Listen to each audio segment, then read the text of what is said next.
네, 하나님 말씀은 요한복음 14장 16절에서 17절 말씀입니다.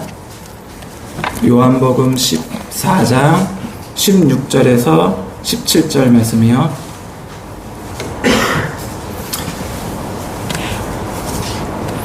예, 다 같이 찾으셨으면 한 목소리로 읽겠습니다.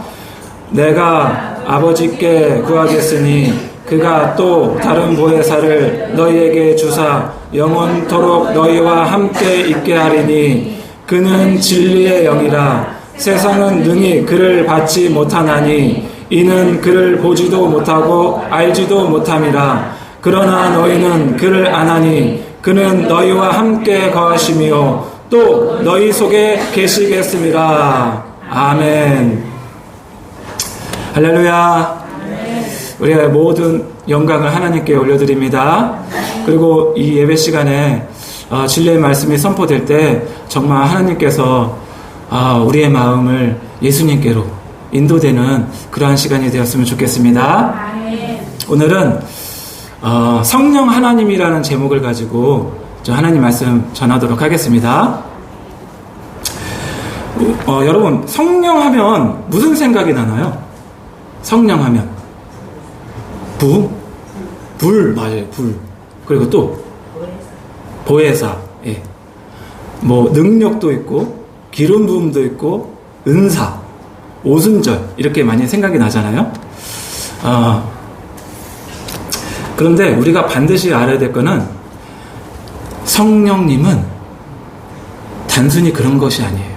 성령님은 인격체이신 하나님이세요. 믿으십니까? 우리 성령님은 단순히 능력이 아니에요. 단순히 은사도 아니에요. 성령님은 인격체 되신 하나님이세요. 우리가 경배할 대상이에요. 믿으십니까? 그래서 우리가 흔히 말하는 삼위일체 하나님이라고 하는 거죠. 우리는 삼위일체 하나님을 믿는 거잖아요. 예. 그런데 우리는 성령님과 능력을 동일시하는 경향이 있어요. 그러니까 하나님은 찬양을 받아야 되고 예수님도 찬양을 받아야 되는데 성령님은 우리를 하금 도와주는 자. 왜냐면 보혜사가 위로자, 도와주는 자, 가르치는 자 이런 뜻이 있거든요.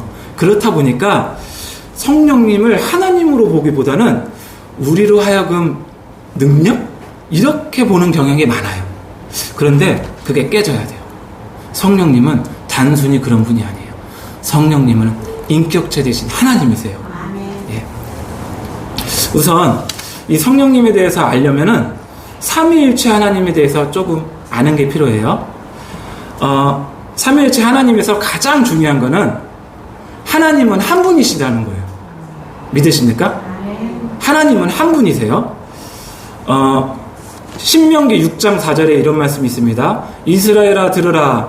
우리의 하나님 여호와는 오직 유일한 여호와이시니. 아멘. 하나님은 유일한 한 분이신 하나님이세요. 그리고 야고보서 2장 19절에 이렇게 되어 있습니다. 내가 하나님은 한 분이신 줄 믿느냐? 잘하는도다. 귀신들도 믿고 떠느니라. 이렇게 봤을 때 하나님은 분명히 한 분이세요. 한 하나님이세요. 믿으시죠? 우리는 그 한 분이신 하나님을 믿는 거예요. 그런데 하나님은 한 분이신 동시에 세 위격을 가지고 계세요. 다른 말로는 세 인격을 갖고 계세요. 그게 바로 성부 하나님, 성자 하나님, 성령 하나님이세요. 그래서 우리는 이 삼위일체 하나님을 믿는 거예요. 그래서 창세기 1장 26절에 이런 말씀이 있습니다. 하나님이 사람을 창조하실 때 이렇게 말씀하세요. 하나님이 이르시되 우리의 형상을 따라. 우리예요. 내 형상이 아니고 우리. 따라 우리의 모양대로 우리가 사람을 만들고 그들로 바다의 물고기와 하늘의 새와 가축과 온 땅과 땅에 기는 모든 것을 다스리게 하자 하시고. 하나님은 한 분 하나님이신데도 우리라고 표현했어요. 맞죠? 그리고 또 이렇게 돼 있어요. 이사야 6장 8절에 보면 내가 또 주의 목소리를 들으니 주께서 이르시되 내가 누구를 보내며 누가 우리를 위하여 갈꼬 하시니 그때 내가 이르되 내가 여기 있나이다 나를 보내소서 하였더니 여기서도 하나님께서는 누가 우리를 위해서 갈 거냐 이렇게 말씀하세요. 이런 거 봤을 때는 하나님은 삼위일체 하나님 것을 볼 수 있어요. 여기까지는 그래도 복수라는 걸 볼 수 있죠. 근데 이제 명확해집니다. 어떻게 보면은 마태복음 3장 16절에서 17절 말씀에 명확해지는 말씀이 있는데 이걸 보고 보통 삼위일체 하나님을 많이 강조를 해요. 제가 읽어볼게요.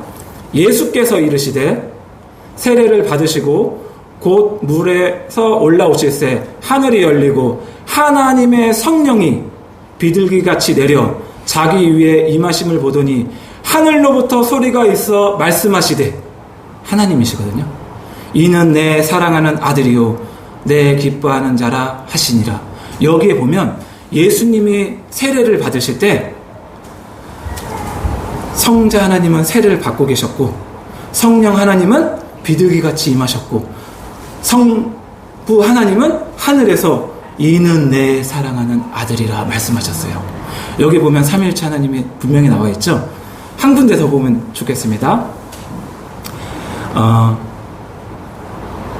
마태복음 28장 19절에서 20절 말씀에 이런 말씀이 있어요. 다 아시는 말씀인데 그러므로 너희는 가서 모든 민족을 제자로 삼아 아버지와 아들과 성령의 이름으로 세례를 베풀고 여기서도 보면 아버지와 아들과 성령의 이름으로 세례를 베풀려고 되어 있어요. 그러면 우리 하나님은 분명히 한 분이신데 분명히 또 새 위격을 갖고 계세요. 그래서 이거를 바로 우리가 삼위일체 하나님이라고 해요. 이거는 우리 인간으로는 다 깨달을 수 없어요. 신비예요. 이런 분 계신가요? 한 명인데 세 분 계세요? 없죠. 근데 하나님은 가능하세요. 네. 그리고 또 중요한 건 뭐냐면 성령님에 대해서 알려고 하려면 삼위일체 하나님이 성령님이 있다는 것을 꼭 기억해야 될 뿐만 아니라 성령님은 인격체 되세요. 그러니까 바꿔 말해서 하나님은 인격체세요. 인격체라는 말이 뭐예요? 생각하고 느끼고 행동하는 걸 말하는 거거든요. 그러니까 하나님은 우리 사람들처럼 생각하고 느끼고 행동하세요. 단순히 어떤 이런 글자가 아니에요. 그리고 어떤 신기한 현상이 아니에요. 하나님은 인격체 되신 하나님이세요. 근데 우리가 그거 아세요? 우리는 인격체인 거 알죠? 우리는 인격적이잖아요. 왜냐면 사람이니까. 근데 우리의 인격이 어디서 왔냐면 바로 하나님으로부터 온 거예요. 우리는 하나님의 형상으로 창조되었거든요. 그러니까 그분이 더 인격적이신 거예요. 그분의 형상으로 창조되었기 때문에 그분의 인격이 우리에게 온 거예요. 아시겠죠? 우리가 인격적인 것보다 하나님이 더 인격적이세요. 믿으십니까? 네. 그래서 한 구절 보겠습니다. 요한복음 3장 16절에 보면 다 아시는 내용인데 하나님이 세상을 이처럼 사랑하사, 이 사랑하사는 느끼는 거잖아요. 그리고 독생자를 주셨으니는 뭐예요? 행동하신 거예요. 이는 그를 믿는 자마다 멸망하지 않고 영생을 얻게 하려 하심이라. 멸망하지 않게 하려고, 영생을 얻게 하려고 생각하시고 계획하셨어요. 여기에 3장 16절에 보면 하나님께서 느끼시고 행동하시고 생각하신 게 다 나와 있어요. 그래서 누구보다도 하나님은 인격체 되세요. 믿으십니까? 네. 자, 그럼 여기서부터 이제 본격적으로 성령님에 대해서 나눌 텐데요. 이게 기본적인 게 깔려 있어야 성령님은 단순히 능력이 아니다. 성령님은 단순히 은사가 아니다. 성령님은 인격체 되신 하나님이에요. 삼위일체 하나님이시다. 이것을 꼭 기억해야 됩니다. 성령님은 그러면 어떻게 되어 있냐면 지금은 현재 우리 믿는 자들 그리스도인에게 내주하셨어요. 성령 하나님은 지금 우리 믿는 사람들 마음속에 내주하고 계세요. 예. 그래서 요한복음 14장 16절 17절 말씀인데요. 우리 본문 말씀이에요. 내가 아버지께 구하겠으니 그가 또 다른 보혜사를 너희에게 주사 영원토록 너희와 함께 있게 하리니 그는 진리의 영이라. 세상은 능히 그를 받지 못하나니 이는 그를 보지도 못하고 알지도 못함이라. 그러나 너희는 그를 아나니 그는 너희와 함께 거하시며 또 너희 속에 계시겠습니다. 성령 하나님은 믿는 자들 마음속에 계세요. 믿으세요? 근데 내 마음속에 지금 성령님이 계신 거 느껴지십니까? 느껴지세요? 근데 중요한 게 있어요. 내가 느끼던 못 느끼던 내가 그리스도인이고 진정한 믿는 자라면 성령님은 내 안에 계신 거예요. 뭐의 토대? 이 성경 말씀 토대예요. 가끔은 내가 죄를 지어서 실망할 때도 있고 쓰러질 때도 있잖아요. 그러면 어떻게 해요? 내 안에 성령님이 계시고 있지 않은 것 같아. 그런데 성령님이 내 안에 계세요. 내가 진정한 그리스도인이라면. 그렇기 때문에 우리의 감정에 의해 왔다 갔다 하는 게 아니라 우리는 진리의 말씀을 토대로 성령님이 내 안에 계신 걸 믿어야 돼요. 믿으시죠? 예.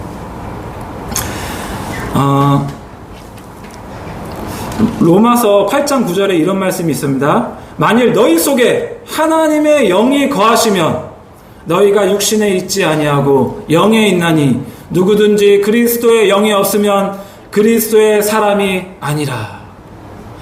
예수님 믿는 사람은 그리스도의 영이 우리 마음속에 있어야 돼요. 만약에 육신대로 행하고 육신대로 살다 죽으면 그 사람은 하나님의 영이 없기 때문에 그리스도인이 아닐 뿐만 아니라 그대로 살다 죽으면 지옥에 가는 거예요. 우리 믿는 사람에게는 그리스도의 영이 반드시 있어야 돼요. 우리가 그리스도의 영이 우리로 하여금 죄를 못 짓게 해요. 견딜 수 없게 해요. 그리스도의 영이. 그래서 보혜사라. 그분은 우리를 가르치시고 알려주시고 위로해주시고 인도해주시는 분이 바로 성령님이세요. 그 하나님이 지금 우리와 함께 계세요. 그리고 구약은 보통 성부 하나님의 시대로 갑니다. 그리고 예수님이 계실 때는 성자 하나님의 시대로 가고 지금은 성령 하나님의 시대로 갑니다. 그런데 너무나도 안타까운 거는 성령 하나님을 너무 무시해요. 성령 하나님을 의식도 안 해요. 내 안에 계시는데, 그리고 언제나 우리를 인도하고 계시는데, 우리의 거듭남은 성령이 아니면은 결코 거듭날 수 없습니다. 그래서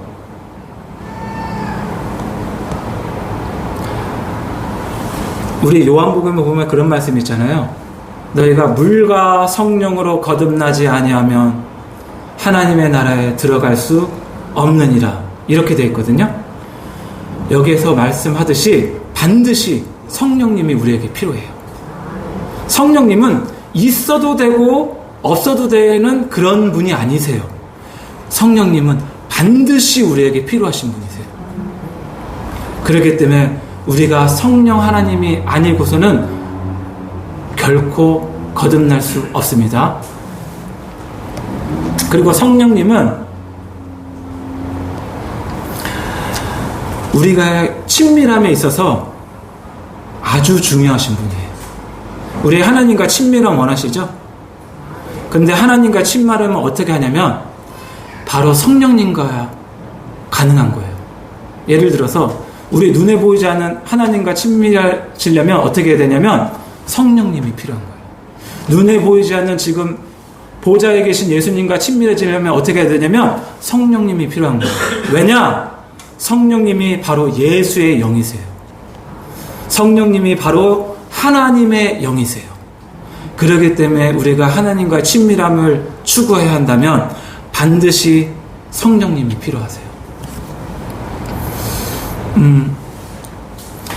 고린도후서 13장 13절에 이런 말씀이 있습니다. 주 예수 그리스도의 은혜와 하나님의 사랑과 성령의 교통하심이 너희 무리와 함께 있을지어다.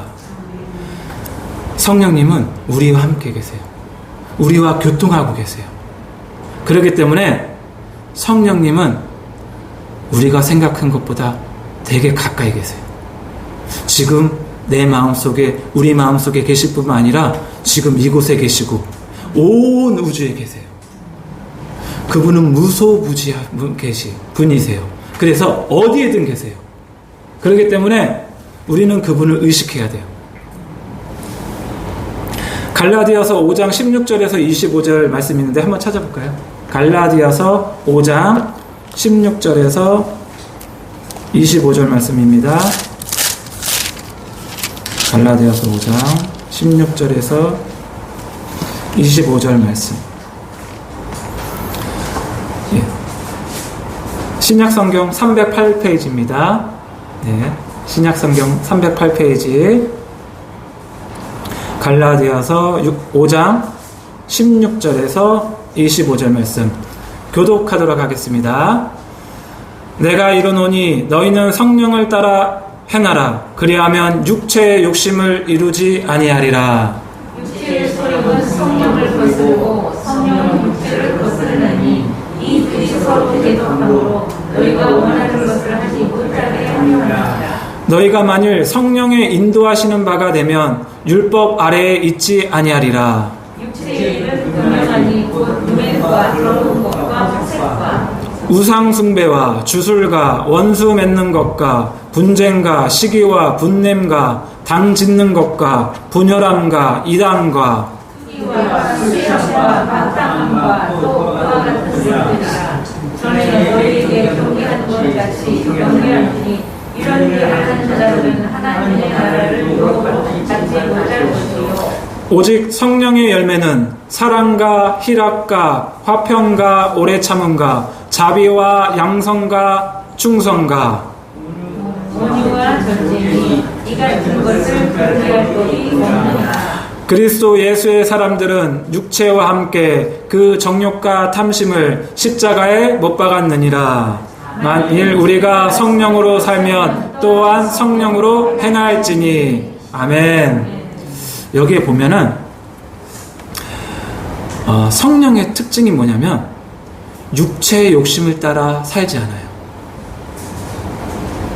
그리고 성령님의 열매를 보세요. 사랑과 희락과 화평과 오래 참음과 자비와 양성과 충성과 온유와 절제니 이 같은 것을 금지할 법이 없느니라. 하나님의 열매는 분명해요.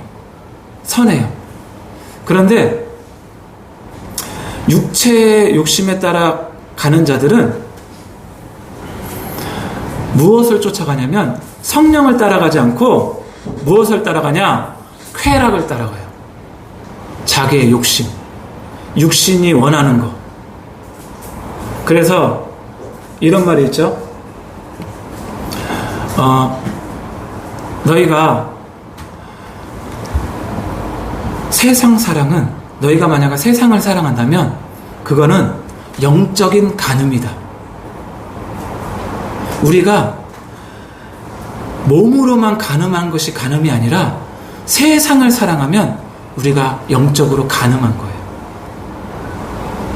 우리가 세상 사랑과 하나님 사랑은 같이 갈 수 없어요. 그렇기 때문에 우리가 세상을 사랑한다. 그러면 우리 속에 성령이 인도하고 계시지 않는 거예요.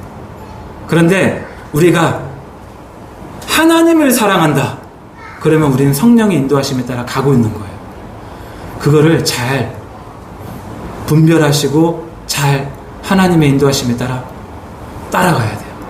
그렇지 않으면 내가 지금 신앙생활 잘하고 있는지 못하고 있는지 분별이 없어져요. 왜냐하면 여전히 내가 예배드리고 있고 여전히 내가 기도하고 있고 여전히 내가 헌금하고 있기 때문에 내가 여전히 신앙생활 잘하고 있다고 착각할 수 있어요. 여전히 세상 사람 가득하면서도. 그런데 만약에 내가 정말 이걸 다 끊고 세상 사랑을 끊고 정말 그것이 너무 작아져. 이제 그것이 나에겐 중요하지 않아. 내게 중요한 건 하나님이에요. 그러면 정말 성령의 인도하심에 따라 가고 있는 거예요. 그게 바로 사랑과 희락과 오래 참음과 우리가 성령의 인도하심에 따르면 오래 참을 수 있어요. 분내지 않을 수 있어요. 믿으십니까? 그리고 성령님은 우리가 예수님이 누구신지 알려주세요. 요한복음 15장 26절에 이런 말씀이 있습니다. 내가 아버지께로부터 너희에게 보낼 보혜사 곧 아버지께로부터 나오시는 진리의 성령이 오실 때 그가 나를 증언하실 것이요. 누구를 증언한다고요? 나를 증언할 건데 여기서 나는 예수님이에요. 그런데 그 앞에 특징이 있어요. 진리의 성령이 오셔야 돼요. 우리 말씀을 본다고 해서 다 진리가 아니에요. 이 오해하시면 안 돼요. 66권은 다 하나님 말씀이에요. 그런데 내가 내 임의로 어떤 말씀을 뽑아가지고 이건 내 말씀으로 취해가지고 이대로 될 줄을 믿습니다 한다고 해서 그게 진리가 아니라는 거예요. 진리는 그분으로부터 오는 거예요. 그분이 말씀하시면 그게 진리예요. 지금 예를 들어서 이거예요. 내가 지금 하나님과 머리를 떨어져 있는데 그래서 성경에 봤을 때 돌아와라 회개해라 이렇게 돼 있어요. 그러면 그걸 봤을 때 이게 지금 나한테 말씀하시는 거구나. 그러면 그게 나의 진리의 말씀으로 돌아오는 거예요. 그런데 그 말씀을 보고도 하나님 떨어져 있는데 이건 다른 사람 얘기네. 이런다면 아무리 하나님 말씀이라도 이것은 자기에게 아무런 효력이 없는 진리의 말씀이 될 수 없는 거예요. 이해되시죠? 분명히 하나님의 말씀인데도 불구하고 진리의 성령이 오시지 않으면 이게 나의 말씀일 수도 있고 나에게 해당되는 말씀일 수도 있고 전혀 해당되지 않는 말씀이 될 수 있어요. 그렇기 때문에 우리에게 필요한 것은 진리의 성령이 오시면 그분이 예수님이 누구신지를 알게 해주시고 그분이 성령님께서 예수님께로 우리를 인도해 주세요.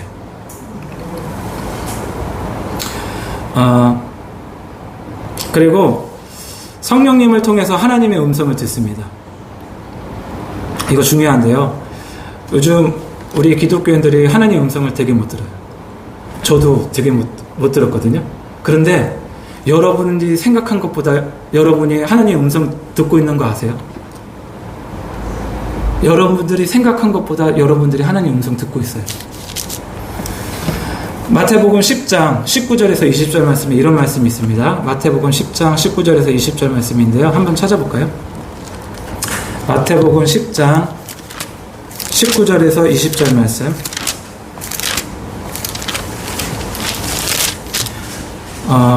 신약성경 15페이지입니다. 10장 19절에서 20절 말씀. 다 같이 한 목소리로 읽겠습니다.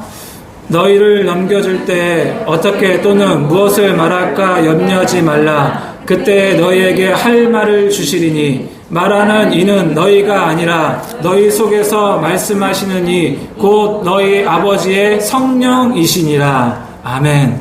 여기에 보면은 너희 속에서 말씀하시는 이 곧 너희 아버지의 성령이시라 그러는 거예요. 우리가 하나님의 음성 듣는 걸 왜 착각하고 못 듣는다고 생각하냐면 우리의 육신적인 귀로 들으려고 생각하기 때문에 하나님의 음성 못 듣는다고 생각하고 있었던 거예요. 하나님의 음성 듣고 싶은데. 저도 그렇게 많이 생각했거든요. 그래서 어떻게 생각했냐면 사무엘아 이렇게 하듯이 지훈아 지훈아, 내가 너에게 할 말이 있다. 이렇게 기다리고 있었어요. 그렇게 하나님의 음성을 사모했었어요. 그런데 그렇게 들으니까 안 들리죠. 예수님께서 약속하신 건 그게 아니에요. 물론 그렇게 특별하게 하시는 분도 간증을 보면 뭐 있을 수 있죠. 하나님은 충분히 그렇게 하실 분도 남아요. 그런데 예수님은 어떤 약속을 우리에게 주셨냐면 너희 속에서 말씀하시느니 곧 너희 아버지의 성령이니라. 속에서 말씀하신다는 게 뭐예요? 생각인데 단순히 인간적인 생각이 아니에요. 뭐냐면 우리 영혼에게 말하는 거예요. 이거는 그러니까 이게 뭔 차이가 있냐면 간단하게 보면 알아요. 예수님께서 베드로에게 이렇게 얘기하잖아요. 너희는 나를 누구라 하느냐? 그랬더니 베드로가 이렇게 고백해요. 주는 그리스도시요 살아계신 하나님의 아들이시니다. 그랬더니 예수님께서 이것을 알게 한 거는 하늘 아버지시라고 말씀하시거든요. 그러니까 베드로는 하나님 아버지께서 알게 해주셔서 이걸 대답한 거예요. 근데 베드로 입장에서 생각해 보세요. 자기는 자기가 고백한 거거든요. 근데 예수님은 뭐라 그래요 지금? 베드로야, 이거는 너가 고백한 것이 아니라 하늘에 계신 아버지께서 알게 해준 거다고 말씀하신 거잖아요.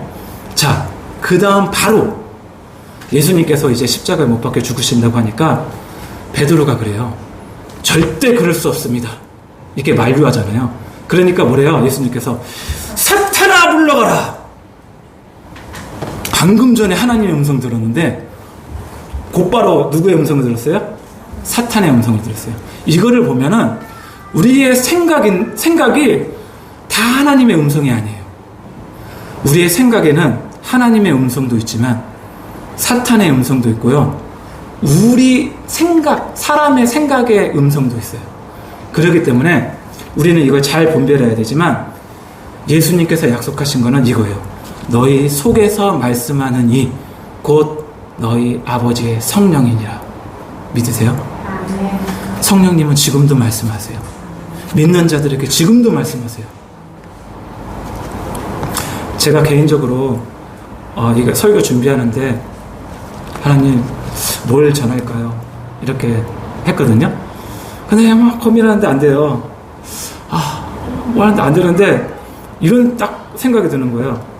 너는 성도들한테 할 말이 그렇게 없니? 나는 나의 백성에게 할 말이 많다. 그러니까 내가 하고 싶은 말을 너는 전해라. 이런 말씀을 주시는 것 같더라고요. 그래서 그렇구나. 지금 하나님은 우리 하나님 백성들에게 할 말이 많으시구나. 근데 이 말씀을, 이 메시지를 전하기를 원하시는구나. 나는 내 입장에서 우리 성도님 뭐 얘기를 해야 되지? 이렇게 생각했지. 하나님이 지금 우리 성도님에게 뭘 말하고 한지를 생각을 안 했구나. 그러니까 할 말이 많더라고요. 그러니까 설교 준비하기 쉬웠어요. 그 전까지는 뭘 해야 될지 모를 때는 집중이 안 되고 뭘 해야 될지 성경을 읽어도 안 됐었는데 그 말씀을 듣고서 하나님께서 지금 하나님 백성에게 하고 싶은 말씀을 전하기를 원하시는구나. 그러니까 이 말이에요. 내가 전하는 대로 전해라. 내가 말하는 대로 전해라. 그러니까 할 말이 많겠더라고요. 그래서 우리 성도님들도 이렇게 하나님의 음성 듣는 거에 열리길 원해요. 왜냐하면 성령님이 지금 함께 계세요. 지금 함께 계세요. 우리 속에 함께 계시고 지금 여기 공간에도 함께 계시고 온 우주에도 함께 계세요. 그런데 문제는 우리가 그 성령님을 의식하느냐 무시하느냐가 관건이에요.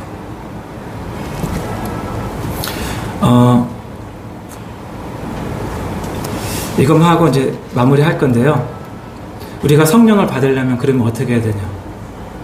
어떻게 해야 되냐? 사도행전 2장 38절에 이런 말씀이 있어요. 베드로가 이르되 너희가 회개하여 각각 예수 그리스도의 이름으로 세례를 받고 죄 사함을 받으라. 그리하면 성령의 선물을 받으리니.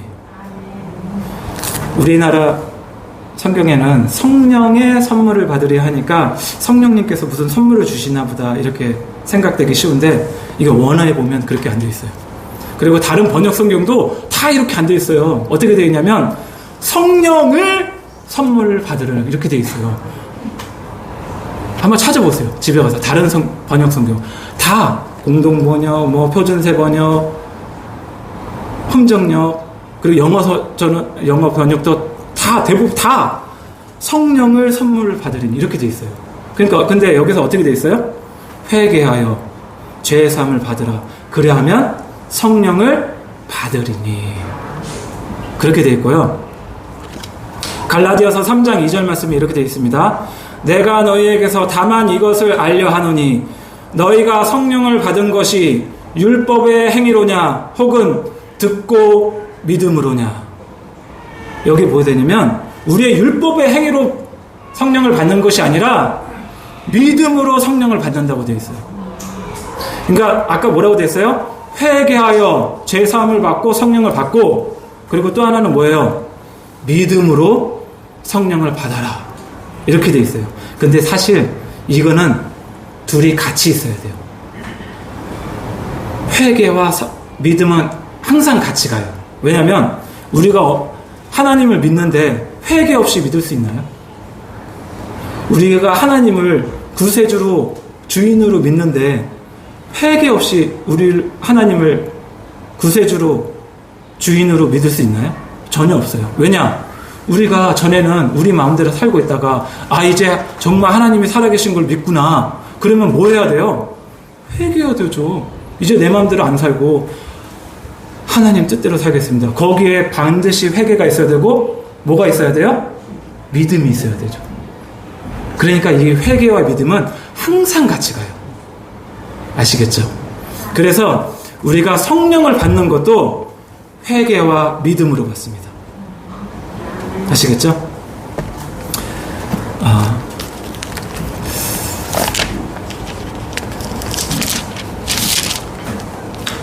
우리 아까 183장 찬송가 한 장 부르고 우리 기도하는 시간을 갖겠습니다.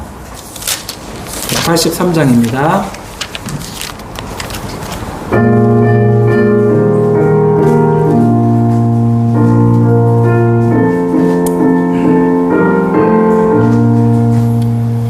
빈들의 마른 풀같이 시들은 나의 영혼, 주님이 약속한 성령 간절히 기다리네. 가물어 내 마른 땅에 단비를 내리시네. 성령의 단비를 부어 새 생명 주옵소서. 반가운 빗소리 들려 산천이 춤을 추네.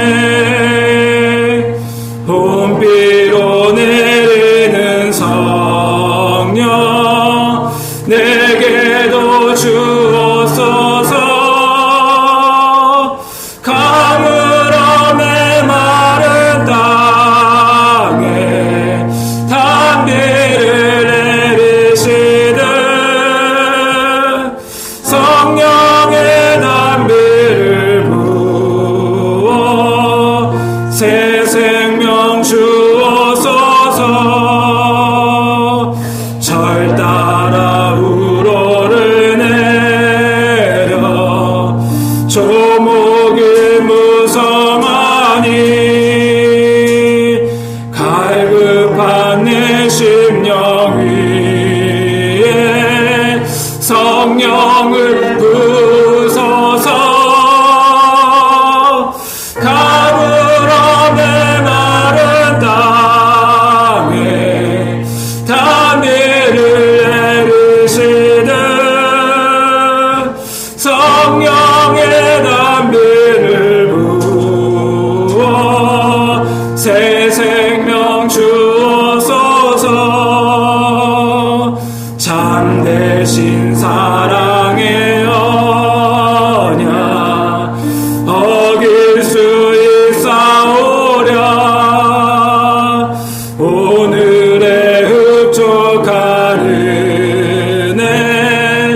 주실 줄 믿습니다.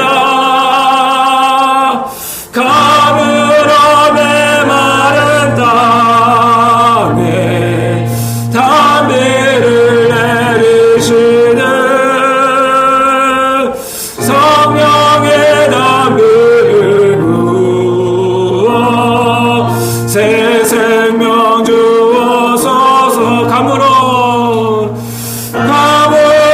메마른 땅에 담비를 내리시는 성령의 담비를 부어 새 생명 주옵소서. 아멘.